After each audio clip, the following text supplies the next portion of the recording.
6 शुक्रवार बीतते 7वां शुभ हो जाए। माँ के व्रत से भक्त का हर दुख दूर हो जाए। प्रेम से बोलिए संतोषी माता की जय। आप सभी पर माँ संतोषी की कृपा सदैव बनी रहे। प्रिय श्रोताओं, आज शुक्रवार के दिन सुनिए माँ संतोषी की संपूर्ण व्रत कथा एवं आरती। इस व्रत को करने वाले कथा कहते सुनते समय हाथ में गुड़ और भुने चने रखें। सुनने वाले संतोषी माता की जय, संतोषी माता की जय, इस प्रकार जय जयकार मुख से बोलते जावें। कथा समाप्त होने पर हाथ का गुड़ चना गाय को खिलावें। कलश पर रखा हुआ गुड़ चना सबको प्रसाद के रूप में बांट दें। कथा के पूर्व कलश में जल भरें, उसके ऊपर गुड़ चना से भरा कटोरा रखें। कथा समाप्त होने और आरती होने के बाद कलश के जल को घर में सब जगह पर छिड़के और बचा हुआ तुलसी की क्यारी में सींच देवें। 1.25 आने का गुड़ और चना लेकर माता का व्रत करें। 1.25 पैसे का भी लेवे तो कोई भी आपत्ति नहीं है। गुड़ घर में हो तो उसे लेवे, कोई विचार न करें, क्योंकि माता तो भावना की भूखी हैं, कम ज्यादा का कोई विचार ही नहीं। व्रत के उद्यापन में 2.5 सेर का खाजा, खीर और चना का साग नैवेद्य रखें। घी का दीपक जला संतोषी माता का जयकार बोलकर नारियल तोड़े। इस दिन घर में कोई प्राणी खटाई न खावे। खट्टा वस्तु खाने से माता का कोप होता है, इसलिए उद्यापन के दिन दाल, शाक आदि किसी भी वस्तु में खटाई न डालें। न आप खावें, न खटाई किसी दूसरे को खाने को दे। इस दिन 8 लड़कों को भोजन कराएं। देवर, जेठ, कुटुंब का मिलता हो तो दूसरों को बुलाना नहीं। अगर कुटुंब के ना मिले तो ब्राह्मणों के, रिश्तेदारों के अथवा पास पड़ोसियों के लड़के बुला लें। उन्हें खटाई की वस्तु न देनी है तथा भोजन करा यथाशक्ति दक्षिणा देनी चाहिए। नगद पैसा न दें, कोई वस्तु दक्षिणा में देवें। व्रत करने वाला कथा सुनकर प्रसाद ले और एक समय भोजन करे। इस प्रकार व्रत करने से माता जैसे उसे कई बार प्रसन्न हुई, वैसे ही सभी पर प्रसन्न हुए। तो आइए शुक्रवार के दिन की जाने वाली संतोषी माता व्रत कथा श्रवण करते हैं। एक बुढ़िया थी, उसके 7 बेटे थे। 6 कमाने वाले थे जबकि एक निकम्मा था। बुढ़िया 6 बेटों की रसोई बनाती, भोजन कराती और उनसे जो कुछ जूठन बचती वह 7वें को दे देती। एक दिन वह पत्नी से बोला, देखो मेरी माँ को मुझ पर कितना प्रेम है। वह बोली, क्यों नहीं, सबका जूठा जो तुमको खिलाती है। वह बोला, ऐसा नहीं हो सकता, मैं जब तक आंखों से ना देख लूं मान नहीं सकता। बहू हंसकर बोली, देख लोगे तब मानोगे। कुछ दिन बाद त्योहार आया। घर में 7 प्रकार के भोजन और चूरमे के लड्डू बने। वह जांचने को सिर दुखने का बहाना कर पतला वस्त्र सिर पर ओढ़े रसोई घर में सो गया। वह कपड़े से सब देखता रहा। 6 भाई भोजन करने आए। उसने देखा माँ ने उनके लिए सुंदर आसन बिछाकर नाना प्रकार की रसोई परोसी और आग्रह करके उन्हें जमाया और देखता रहा। 6 भोजन करके उठे। माँ ने उनकी जूठन थालियों में से लड्डुओं के टुकड़े उठाकर एक लड्डू बनाया। जूठन साफ कर बुढ़िया माँ ने उसे पुकारा, बेटा 6 भाई भोजन कर गए हैं, अब तू ही बाकी है, उठ तू कब खाएगा। वह कहने लगा, माँ मुझे भोजन नहीं करना, मैं अब परदेश जा रहा हूँ। माँ ने कहा, कल जाता हो तो आज चला जा। वह बोला, हाँ आज ही जा रहा हूँ। यह कहकर वह घर से निकल गया। 7वें बेटा का परदेश जाना। चलते समय पत्नी की याद आ गई। वह गौशाला में कंडे थाप रही थी। वहां जाकर बोला, हम जावे परदेश, आवेंगे कुछ काल, तुम रहियो संतोष से धर्म आपनो पाल। वह बोली, जाओ पिया आनंद से, हमारो सोच हटाए, राम भरोसे हम रहे, ईश्वर तुम्हें सहाय। 2 निशानी आपन देख धरू में धीर, सुधीमती हमारी बिसारियो रखियो मन गंभीर। वह बोला, मेरे पास तो कुछ नहीं, यह अंगूठी है सो ले लो, अपनी कुछ निशानी मुझे दे दो। वह बोली, मेरे पास क्या है, यह गोबर भरा हाथ। यह कहकर उसकी पीठ पर गोबर के हाथ की थाप मार दी। वह चल दिया। चलते चलते दूर देश पहुंचा। परदेश में नौकरी। वहाँ एक साहूकार की दुकान थी। वहाँ जाकर कहने लगा, भाई मुझे नौकरी पर रख लो। साहूकार को जरूरत थी। साहूकार बोला, रह जा। लड़के ने पूछा, तनख्वाह क्या दोगे? साहूकार ने कहा, काम देखकर दाम मिलेंगे। साहूकार की नौकरी सुबह 7 बजे से 10 बजे तक की नौकरी बजाने लगा। कुछ दिनों में दुकान का सारा लेन देन, हिसाब किताब, ग्राहकों को माल बेचना, सारा काम करने लगा। साहूकार के 7-8 नौकर थे। वे सब चक्कर खाने लगे कि यह तो बहुत होशियार बन गया।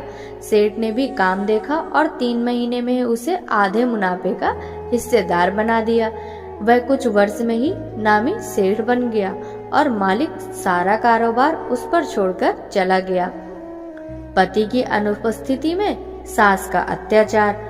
इधर उसकी पत्नी को सास ससुर दुख देने लगे। सारी गृहस्थी का काम करा के उसे लकड़ी लेने जंगल में भेजते। इस बीच घर के आटे से जो भूसी निकलती उसकी रोटी बनाकर रख दी जाती और फूटे नारियल की नारेली में पानी। वह लकड़ी लेने जा रही थी। रास्ते में बहुत सी स्त्रियां संतोषी माता का व्रत करती दिखाई दी। संतोषी माता का व्रत। वहाँ वह खड़ी होकर कथा सुनने लगी और पूछा, बहनों तुम किस देवता का व्रत कर रही हो? उसके करने से क्या फल मिलता है? यदि तुम इस व्रत का विधान मुझे समझाकर कहोगे तो मैं तुम्हारा बड़ा एहसान मानूंगी। तब उनमें से एक स्त्री बोली, सुनो, यह संतोषी माता का व्रत है। इसके करने से निर्धनता दरिद्रता का नाश होता है और जो कुछ मन में कामना हो सब संतोषी माता की कृपा से पूरी होती है। तब उसने उससे व्रत की विधि पूछी। संतोषी माता व्रत विधि। वह भक्तिन स्त्री बोली, 1.25 आने का गुड़ चना लेना, इच्छा हो तो 5.25 आने का लेना, या 1.25 रुपये का भी सहूलियत के अनुसार लाना। बिना परेशानी और श्रद्धा व प्रेम से जितना भी बन पड़े सवाया लेना। प्रत्येक शुक्रवार को निराहार रहकर कथा सुनना। इसके बीच क्रम टूटे नहीं, लगातार नियम पालन करना। सुनने वाला कोई ना मिले तो घी का दीपक जला उसके आगे या जल के पात्र में सामने रखकर कथा कहना। जब कार्य सिद्ध ना हो नियम का पालन करना और कार्य सिद्ध हो जाने पर व्रत का उद्यापन करना। 3 मास में माता फल पूरा करती हैं।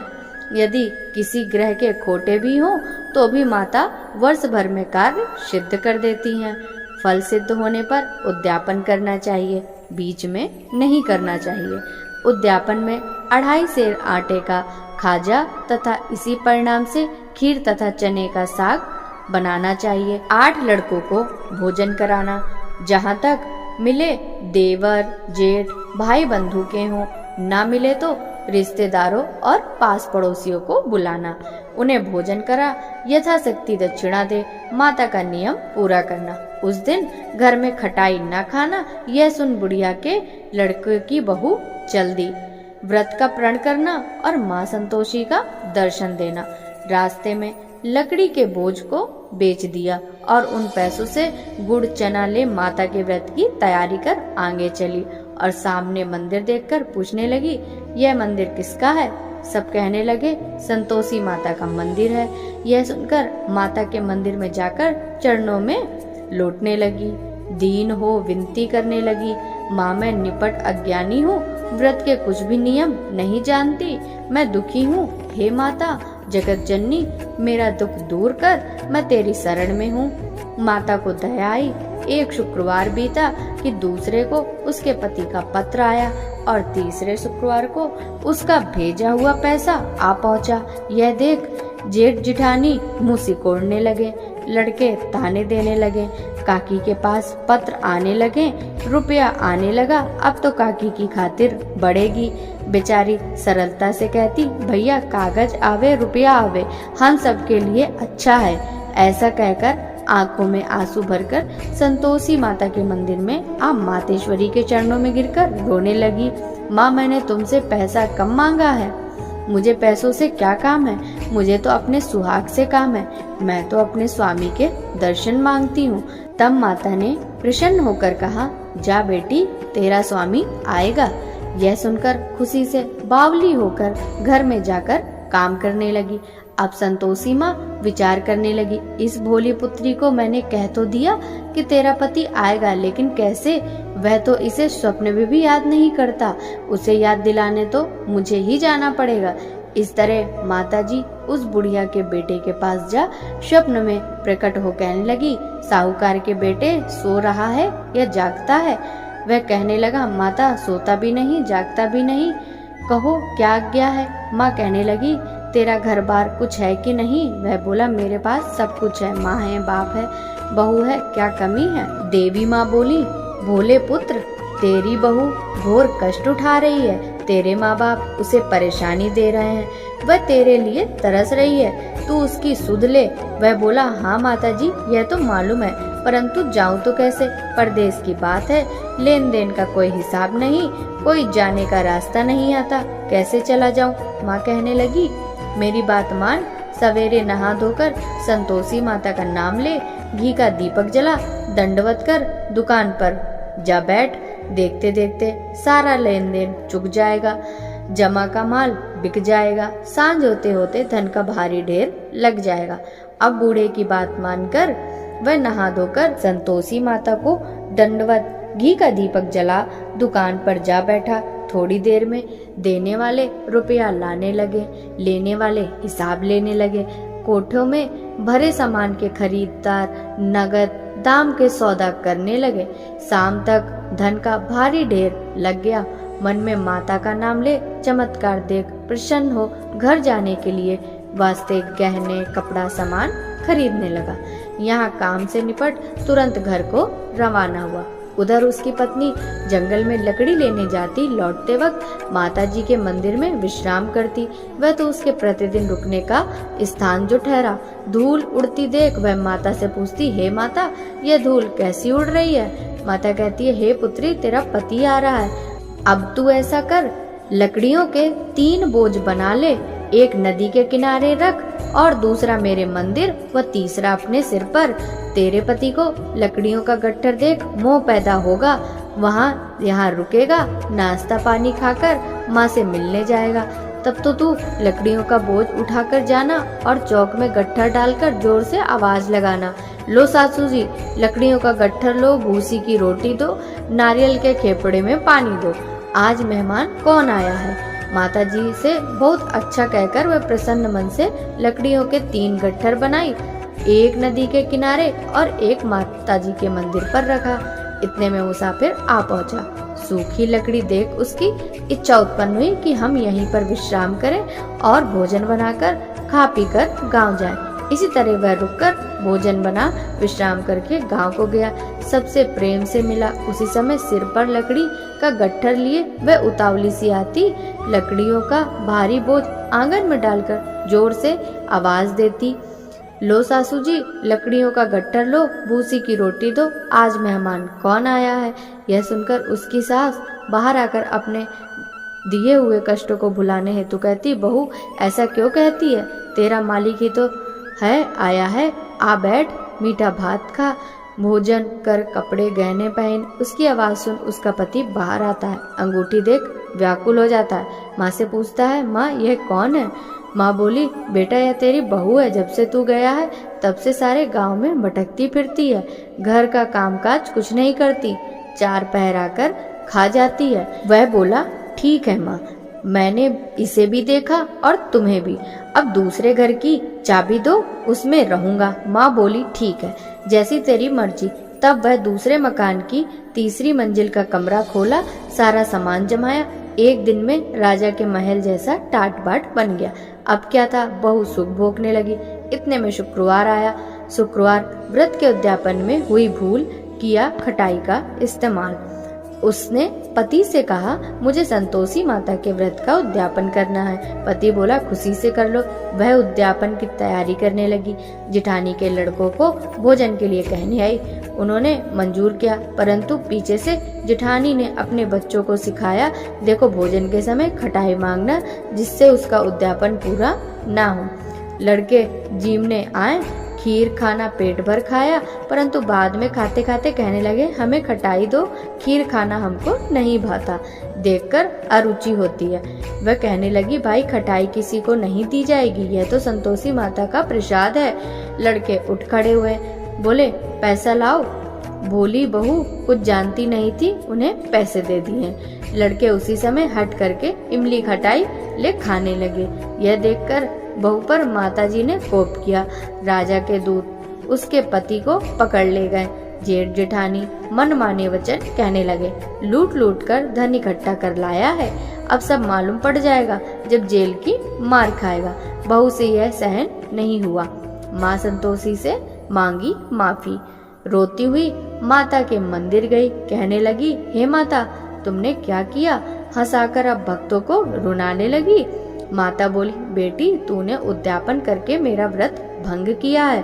वह कहने लगी, माता मैंने कुछ अपराध किया है, मैंने तो भूल से लड़कों को पैसे दिए थे, मुझे माफ करो, फिर मैं तुम्हारा उद्यापन करूंगी। माँ बोली, अब भूल मत करना। वह कहती है, अब भूल नहीं होगी, अब बतलाओ वे कैसे आवेंगे। माँ बोली, जा पुत्री, तेरा पति तुझे रास्ते में आता मिलेगा। वह निकली, राह में पति आता मिला। वह पूछी, कहाँ गए थे? वह कहने लगा, इतना धन जो कमाया है उसका टैक्स राजा ने मांगा था, वह भरने गया था। वह प्रसन्न हो बोली, भला हुआ, अब घर को चलो। कुछ दिन बाद फिर शुक्रवार आया, फिर किया व्रत का उद्यापन। वह बोली, मुझे फिर माता का उद्यापन करना है। पति ने कहा, करो। बहू फिर जेठ के लड़कों को भोजन को कहने गई। जेठानी ने एक दो बातें सुनाई और सब लड़कों को सिखाने लगी, तुम सब लोग पहले ही खटाई मांगना। लड़के भोजन से पहले कहने लगे, हमें खीर नहीं खानी, हमारा जी बिगड़ता है, कुछ खटाई खाने को दो। वह बोली, खटाई किसी को नहीं मिलेगी, आना हो तो आओ। वह ब्राह्मण के लड़के लाकर भोजन कराने लगी। यथाशक्ति दक्षिणा की जगह एक एक फल उन्हें दिया। संतोषी माता प्रसन्न हुई। संतोषी माता का फल, माता की कृपा से 9वें मास में उसे चंद्रमा समान सुंदर पुत्र प्राप्त हुआ। पुत्र को पाकर प्रतिदिन माता जी के मंदिर को जाने लगी। माँ ने सोचा, यह रोज आती है, आज क्यों ना इसके घर चलूं। यह विचार कर माता ने भयानक रूप बनाया। गुड़ चने से सना मुख, ऊपर सूंड के समान होंठ, उस पर मक्खियां भिन भिन कर रही थी। देहली पर पैर रखते ही उसकी सास चिल्लाई, देखो रे, कोई चुड़ैल डाकिन चली आ रही है, लड़को इसे भगाओ नहीं तो किसी को खा जाएगी। लड़के भगाने लगे, चिल्लाकर खिड़की बंद करने लगे। बहू रोशनदान में से देख रही थी। प्रसन्नता से पगली बन चिल्लाने लगी, आज मेरी माताजी मेरे घर आई हैं। वह बच्चे को दूध पीने से हटाती हैं। इतने से सास का क्रोध फट पड़ा। वह बोली, क्या उतावली हुई है, बच्चे को पटक दिया। इतने में माँ के प्रताप से लड़के ही लड़के नजर आने लगे। वह बोली, माँ मैं जिसका व्रत करती हूँ ये संतोषी माता है। सबने माता जी के चरण पकड़ लिए और विनती कर कहने लगे, हे माता, हम मूर्ख हैं, अज्ञानी हैं, तुम्हारे व्रत की विधि हम नहीं जानते, व्रत भंग कर हमने बड़ा अपराध किया। जगमाता आप हमारा अपराध क्षमा करो। इस प्रकार माता प्रसन्न हुई। बहू को प्रसन्न हो जैसे फल दिया वैसे माता सबको दे, जो पड़े उसका मनोरथ पूर्ण हो। बोलो संतोषी माता की जय। जय संतोषी माता मैया, जय संतोषी माता, अपने सेवक जन की सुख संपत्ति दाता। जय संतोषी माता, सुंदर चीर सुनहरी माँ धारण कीनो, हीरा पन्ना दम के तन श्रृंगार लीनो। जय संतोषी माता, गेरू लाल छटा छवि बदन कमल सोहे, मंद हसत करुणामयी त्रिभुवन जन मोहे। जय संतोषी माता स्वर्ण सिंहासन बैठी चंवर दुरे प्यारे, धूप दीप मधु सेवा भोज धरे न्यारे। जय संतोषी माता गुड़ अरु चना प्रियताम संतोष कियो, संतोष कहाई भक्तन खूब वैभव दियो। ओम जय संतोषी माता।